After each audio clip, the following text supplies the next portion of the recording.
भाइयों और बहनों, कांग्रेस पार्टी के नेताओं, कार्यकर्ताओं, आप सबका यहां बहुत बहुत स्वागत, नमस्कार।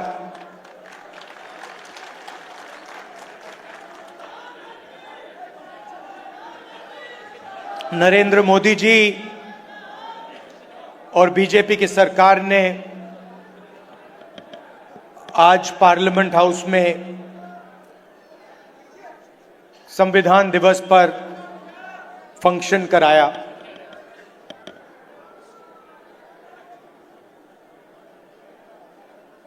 ये हिंदुस्तान का संविधान है। मैं आपको गारंटी देकर कह रहा हूं कि नरेंद्र मोदी जी ने इस किताब को नहीं पढ़ा है, क्योंकि अगर नरेंद्र मोदी जी ने ये किताब पढ़ी होती तो वो जो रोज करते हैं वो नहीं करते। ये इसको हम संविधान कहते हैं और इसको किताब का फॉर्म दे रखा है, मगर ये एक किताब नहीं है। ये हिंदुस्तान की हजारों साल की सोच है और 21वीं सदी में हिंदुस्तान की जो कहो सोशल एम्पावरमेंट की जो सोच है, अंबेडकर जी की, फूले जी की, बुद्ध भगवान की, गांधी जी की, वो इसके अंदर है। आप किसी भी स्टेट में चले जाइए, केरला में नारायण गुरु जी, कर्नाटक में बसवना जी, फूले जी, शिवाजी महाराज, हर स्टेट में आपको ऐसे 2-3 नाम मिलेंगे जिनकी सोच इस किताब में आपको मिलेगी।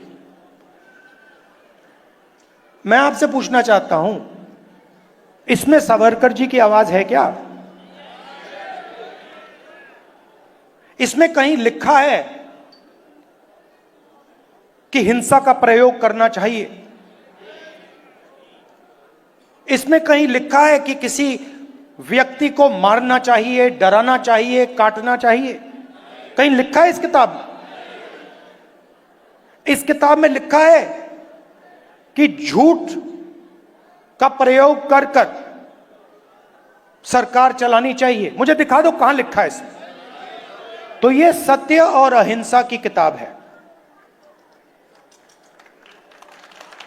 सिंपल सी बात है, यह हिंदुस्तान का सत्य है और यह अहिंसा का रास्ता दिखाता है।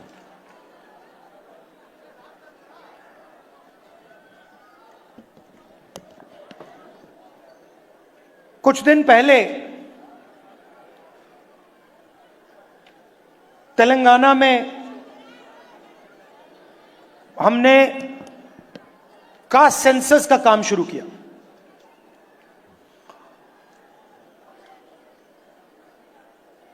और वो ब्यूरोक्रेटिक एक्सरसाइज नहीं है।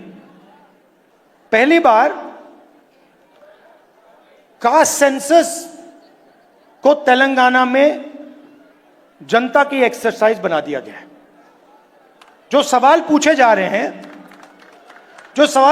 रहे हैं वो बंद कमरे में 10-15 लोग नहीं चुन रहे हैं, वो लाखों लोग, उसमें दलित, आदिवासी, पिछड़े वर्ग के लोग, गरीब जनरल कास्ट के लोग, माइनॉरिटी के लोग, सब लोग हैं। और तेलंगाना की जनता ने सेंसस डिजाइन किया है। ऐतिहासिक कदम है। और जो हम तेलंगाना में कर रहे हैं, जहां भी हमारी सरकार आएगी, जिस स्टेट में, चाहे कर्नाटक हो, तेलंगाना हो, और आने वाले समय में जहां भी हमारी सरकार आएगी, हम उसी प्रकार से जाति जनगणना को करेंगे।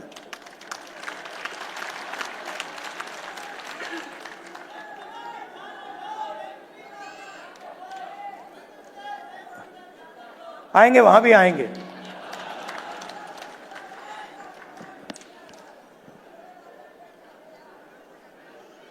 जाति जनगणना क्यों? क्योंकि अगर हमें हिंदुस्तान के पॉपुलेशन को देखें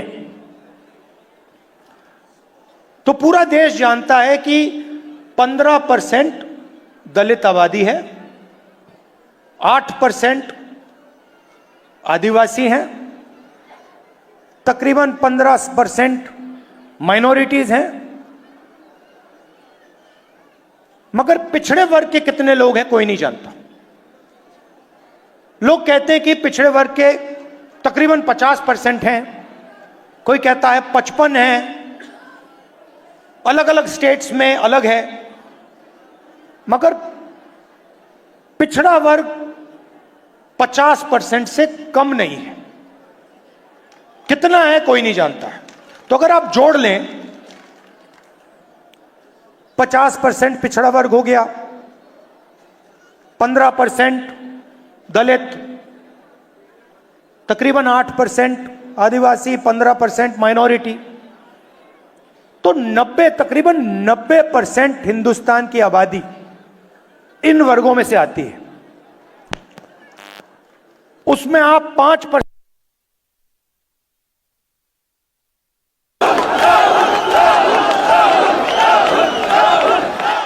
ऐसे ही होता है। मैं आपको बताता हूं, जो भी इस देश में 3000 साल से जो भी दलितों की, आदिवासियों की, पिछड़ों की, गरीबों की बात करता है, उसका माइक ऑफ हो जाता है। माइक ऑफ हो जाता है। आपने देखा होगा, मुझे कहा, जब माइक ऑफ हो गया तो मुझे कहा, काफी लोग आए और उन्होंने कहा जाके बैठ जाइए। मैंने कहा मैं नहीं बैठूंगा, मैं खड़ा रहूंगा, मुझे नहीं बैठना। माइक जितना ऑफ करना है करो, मुझे जो बोलना है मैं बोलूंगा।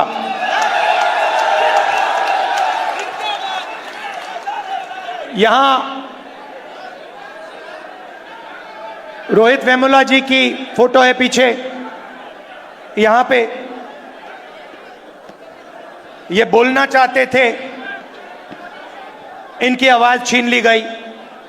और हर रोज हिंदुस्तान में आदिवासी युवा,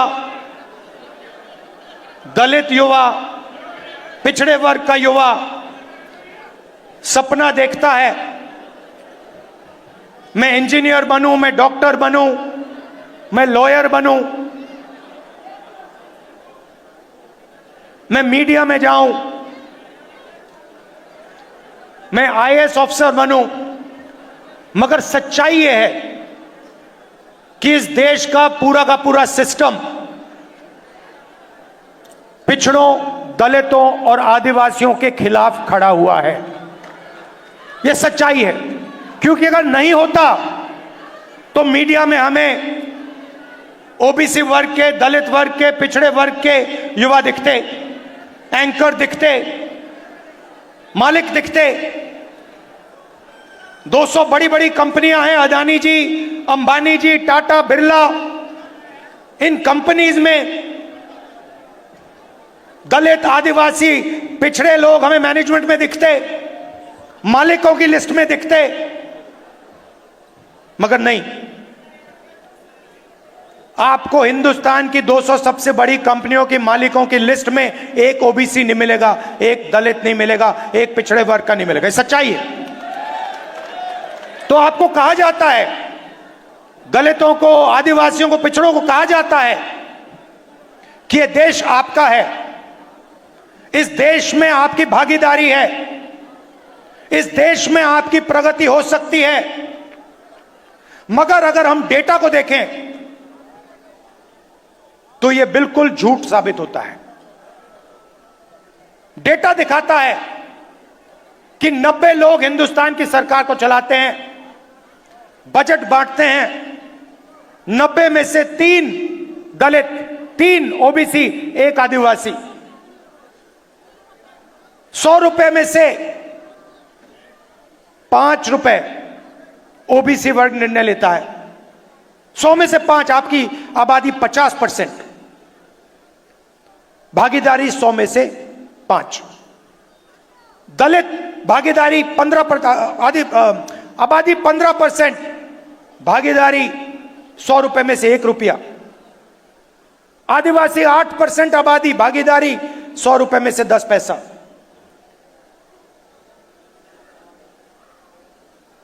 आपके सामने दीवार खड़ी हुई है और आप जानते हो, और आप इस बात को गहराई से समझते हो। समझते हो नहीं समझते हो? यस सर, समझते हो ना ठीक से कि आपके सामने दीवार खड़ी है और उस दीवार को नरेंद्र मोदी और आरएसएस मजबूत करते जा रहे हैं। जहां भी उनको अपॉर्चुनिटी मिलती है, वो दीवार में सीमेंट डाल देते हैं। पहले पब्लिक सेक्टर हुआ करता था, उसको निकाल दिया। सारा का सारा प्राइवेटाइज कर दिया, दीवार मजबूत की।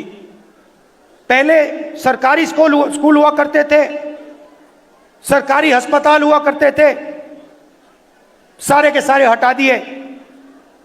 आज दलित को, आदिवासी को, पिछड़े वर्ग के किसान को कोई भी इलाज की जरूरत हो, लाखों रुपए आपके जेब में से निकलते हैं। निकलते नहीं निकलते? और कहां जाते हैं? आपकी जेब में जाते हैं क्या? पिछड़ों की जेब में जाते हैं? दलितों की जेब में जाते हैं? आदिवासियों की जेब में जाते हैं? नहीं, 25 अरबपतियों की जेब में जाते हैं। उन 25 अरबपतियों में मुझे दलित नाम बता दो, आदिवासी नाम बता दो, पिछड़े वर्ग का नाम बता दो। मैं खड़ा हूं, बता दो, एक नाम बता दो। अदानी आदिवासी है क्या? दलित है, पिछड़े वर्ग का है। अंबानी आदिवासी है क्या? दलित है, पिछड़े वर्ग का है। टाटा, बिरला, ये आदिवासी हैं, दलित है, पिछड़े वर्ग के हैं?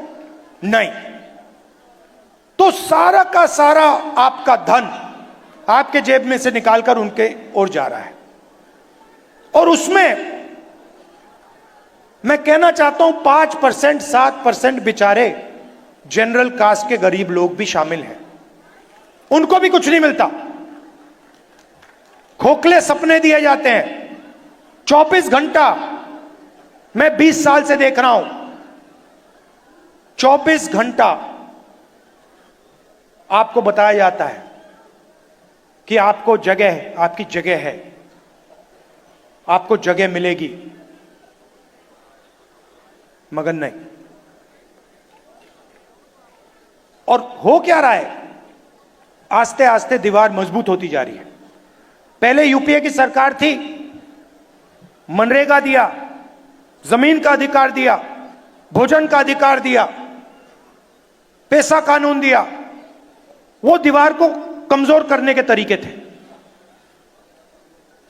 आज मैं देखता हूं तो मैं कह सकता हूं कि जिस प्रकार से हमें दीवार को कमजोर करना था, हमने नहीं किया।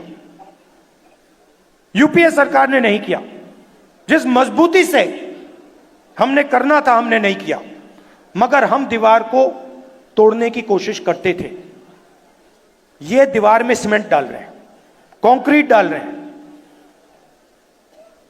फाउंडेशन दे रहे हैं दीवार का। इसीलिए जाति जनगणना की जरूरत है। जाति जनगणना से आप सबको पता लग जाएगा, मीडिया में हमारे कितने लोग, कॉर्पोरेट इंडिया में कितने लोग, कोर्ट में कितने लोग, जुडिशरी में कितने, प्राइवेट अस्पताल हमारे कितने, प्राइवेट कॉलेजेस हमारे कितने। और अभी कहा गया कि ये एक्सरे है। एक्सरे पहला कदम है। सबसे पहले ही पता लगाना है कि सिचुएशन कैसी है, क्या है। हमें मालूम है कि दलितों को, पिछड़ों को, आदिवासियों को, गरीब जनरल कास्ट के लोगों को, माइनॉरिटीज को दर्द हो रहा है, वो दिख रहा है, सबको दिख रहा है। तो सबसे पहले पता लगाना है फ्रैक्चर कहां है, चोट कहां लगी है, कंपाउंड फ्रैक्चर है, सिंपल फ्रैक्चर, ये पहले लगाना पता। और उसके बाद जाति जनगणना से डेटा मिलेगा। 21वीं सदी है। जो पहले तेल को ब्लैक गोल्ड कहा जाता था, 21वीं सदी का तेल डेटा है। और हम दलितों के बारे में, आदिवासियों के बारे में, पिछड़े वर्ग के बारे में डेटा चाहते हैं। और जिस दिन हमारी सरकार के हाथ में ये डेटा आ जाएगा, उस दिन पूरा का पूरा जो विकास का पैराडाइम है, विकास को करने का तरीका है, विकास के बारे में सोचने का तरीका है, वो बिल्कुल बदल जाएगा। ये विकास की जो सोच है, कि जो अप्रोच है, उसका फाउंडेशन बनेगा। तेलंगाना में हमने काम शुरू कर दिया है और आप देखना जब तेलंगाना में रिजल्ट आएंगे, जाति जनगणना का रिजल्ट आएंगे, तो हमारी पॉलिसी जाति जनगणना के डेटा के बेसिस पे बनेगी। और इससे बीजेपी डरती है। बीजेपी चाहती है कि 4-5% लोग अरबपति और 4-5% लोग हिंदुस्तान को कंट्रोल में रखें। और ये जो इन्होंने कंट्रोल कर रखा है, जो इसको ये खत्म करने की कोशिश कर रहे हैं, इस कंट्रोल को तोड़ने के दो तरीके हैं। एक जाति जनगणना और दूसरा रिजर्वेशन को 50% से ज्यादा करना। तो इसमें हम लगे हुए हैं। तेलंगाना में हमने किया, कर्नाटक में किया, और जहां भी हमारी सरकार आएगी, हम दलित, आदिवासी, पिछड़े वर्ग, गरीब, जनरल कास्ट, माइनॉरिटीज का डेटा निकालेंगे और पता लगाएंगे कि विकास में उनकी क्या हिस्सेदारी है, हिंदुस्तान के फ्यूचर में उनकी क्या भागीदारी है, क्या भागीदारी होनी चाहिए। यह हमारा लक्ष्य। और मैं आपको बता रहा हूं, बीजेपी कुछ भी कर ले, आरएसएस कुछ भी कर ले, जाति जनगणना और 50% का जो रिजर्वेशन का बैरियर है, इन दोनों को हम खत्म करके देंगे नेशनल लेवल पे। मैं आपको कह रहा हूं, मैंने लोकसभा में कहा है, मैंने वायदा किया है, वहां पे इस कॉन्स्टिट्यूशन पे वायदा किया है कि जाति जनगणना को हम इसी लोकसभा में पास करके दिखाएंगे। क्यों? क्योंकि हम ये जो संविधान है, इसकी सोच की रक्षा करना चाहते हैं। हम चाहते हैं कि जो इसमें लिखा है कि हिंदुस्तान के सब लोग एक समान हैं, one man one vote, equality, fraternity, उसके लिए हम लड़ रहे हैं। और ये काम हम पूरा करके आपको देंगे। मैं चाहता हूं, यहां आपने मीटिंग की, मैं चाहता हूं कि जाति जनगणना का जो मैसेज है और 50% रिजर्वेशन का जो मैसेज है, आप सब हिंदुस्तान के गांव-गांव में, हर शहर में, हर सड़क में आप जाके फैलाओ। जहां भी आप जाओ, आपका एक ही मैसेज होना चाहिए, इस देश में 90% लोगों के साथ अन्याय हो रहा है, रोज हो रहा है, हर रोज हो रहा है, हर मिनट हो रहा है। और अन्याय को खत्म करने का तरीका जाति जनगणना और रिजर्वेशन को 50% से आगे बढ़ाना है। धन्यवाद।